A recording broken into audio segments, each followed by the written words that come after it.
Assalamualaikum warahmatullahi wabarakatuh. Perkenalkan, nama saya Winda Ulfadila, MPM 1840102043. Baiklah, di sini saya akan menjawab pertanyaan yang pertama, yaitu jelaskan teknik dari pengeringan ikan. Dalam pengeringan ini, ikan dijemur di atas rak-rak yang dipasang miring kurang lebih 150 ke arah datangnya angin dan diletakkan di tempat terbuka supaya terkena sinar matahari secara langsung. Keunggulan pengeringan ini adalah proses yang sangat sederhana, murah, dan tidak memerlukan alat khusus, sehingga gampang dilakukan oleh semua orang. Selanjutnya yang kedua yaitu pengeringan mekanis. Pada pengeringan mekanis, ikan disusun di atas rak-rak penyimpanan di dalam ruangan tertutup yang dilengkapi dengan beberapa lubang ventilasi. Ke dalam ruangan tersebut ditiupkan hawa panas yang dihasilkan oleh elemen pemanas listrik. Hawa panas ditiupkan dengan sebuah kipas angin atau blower supaya mengalir ke arah rak-rak ikan. Angin yang membawa uap air dari tubuh ikan akan keluar dari lubang-lubang ventilasi. Baiklah, selanjutnya yaitu teknik pengeringan rumah kaca. Dalam pengeringan ini merupakan ruangan yang tertutup oleh dinding atap transparan atau bening sehingga sinar matahari dapat masuk ke dalamnya. Udara panas di dalam ruangan itu diperangkap sehingga suhu makin tinggi daripada suhu udara di luar. Ruangan suhu tinggi inilah yang dimanfaatkan untuk mempercepat proses penguapan air dari ikan. Selanjutnya, pengeringan tipe bak. Dalam pengeringan ini, bahan diletakkan pada suatu bak yang dasarnya berlubang untuk melewatkan udara panas. Bentuk bak yang digunakan ada yang persegi panjang dan ada yang berbentuk bulat. Bak yang bulat biasanya digunakan apabila alat pengeringan menggunakan pengaduk, karena pengaduk berputar mengelilingi bak.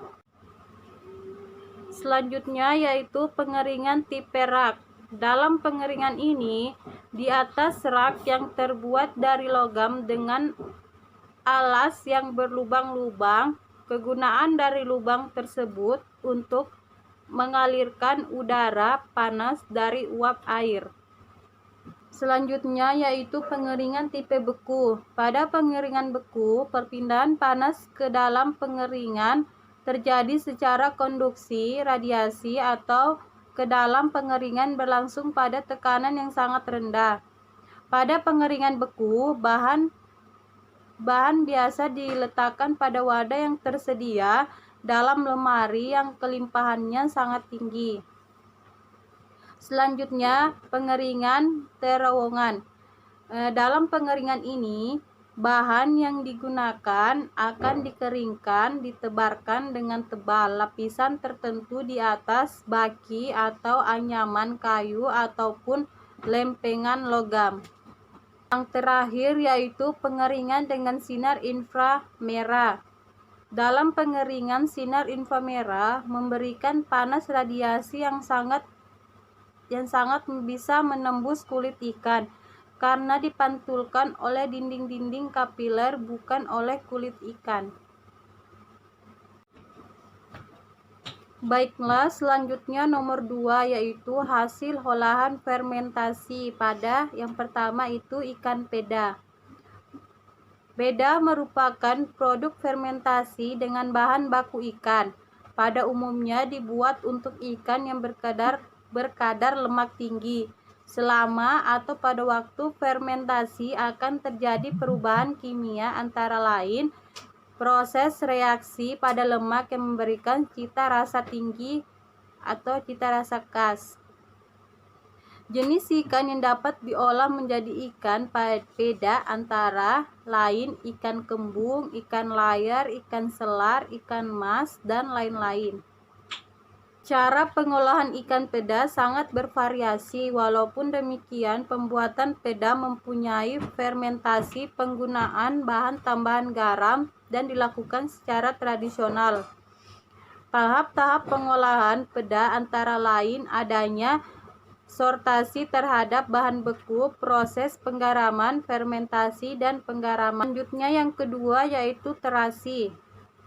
Terasi merupakan produk perikanan yang berbentuk pasta. Udang rebon merupakan bahan beku yang biasa digunakan untuk terasi berkualitas baik. Sedangkan terasi bermutu rendah biasanya dibuat dari limbah ikan, sisa ikan sortiran, dengan bahan tambahan biasanya tepung tapioka atau tepung beras dan berbagai jenis ikan kecil atau teri atau udang kecil, biasanya disebut dengan rebon. Perubahan selama fermentasi pada terasi yaitu campuran garam, rebon, dan bahan-bahan lainnya pada pembuatan terasi pada awalnya mempunyai nilai pH sekitar 6 dan selama proses fermentasi pH terasi yang terbentuk akan naik menjadi 6,5. Akhir setelah terasi terbentuk maka pH turun kembali menjadi 4,5. Apabila fermentasinya dibiarkan berlanjut, maka akan terjadi peningkatan pH dan pembentukan amonia. Apabila garam yang digunakan selama fermentasi kurang ditambahkan, maka campuran tersebut akan terus berlanjut dan akan terjadi pembusukan karena amonia yang terbentuk terdapat dalam jumlah yang besar. Hal itu dikarenakan dapat terjadi apabila pemberian garam kurang dari 10%. Selanjutnya yaitu kecap ikan. Kecap ikan sebagai salah satu produk fermentasi ikan. Kecap ikan memiliki cita rasa yang berbeda dengan kecap yang dibuat dari kacang kedelai. Warnanya bening kekuningan sampai coklat muda dengan rasa asin yang sangat relatif serta banyak mengandung senyawa-senyawa nitrogen. Selain komponen nitrogen, kecap ikan juga mengandung mineral yang penting bagi tubuh, contohnya garam nasi atau garam kalsium. Perubahan selama fermentasi kecap ikan.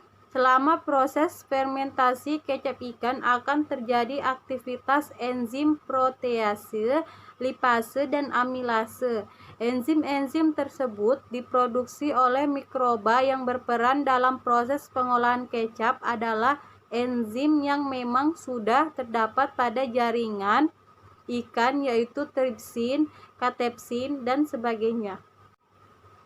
Selanjutnya yaitu bekasam. Bekasam merupakan produk olahan ikan dengan cara fermentasi yang rasanya asam. Olahan tersebut banyak dikenal di daerah Jawa Tengah dan Sumatera Selatan.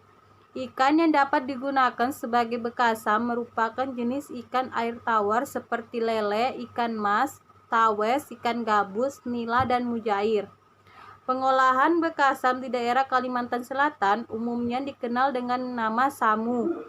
Bahan baku berupa ikan gabus, ikan betok, ikan sepat siam, dan seput rawa dengan penambahan garam sekitar 15-20% dan ditambahkan samu atau beras ginseng sebanyak 15%. Kemudian difermentasi kurang lebih 1 minggu sampai menghasilkan aroma dan khas rasa yang bekasam. Selanjutnya yang terakhir yaitu wadi. Wadi adalah salah satu produk ikan awetan yang diolah secara tradisional dengan metode penggaraman dan dilanjutkan dengan proses fermentasi. Wadi adalah ikan yang masih utuh namun menghasilkan aroma fermentatif. Bentuknya tidak mengalami perubahan atau tetap serupa dengan bahan baku dan merupakan salah satu olahan tradisional Kalimantan Selatan. Baiklah, itulah jawaban dari saya. Sekian dan terima kasih. Wassalamualaikum warahmatullahi wabarakatuh.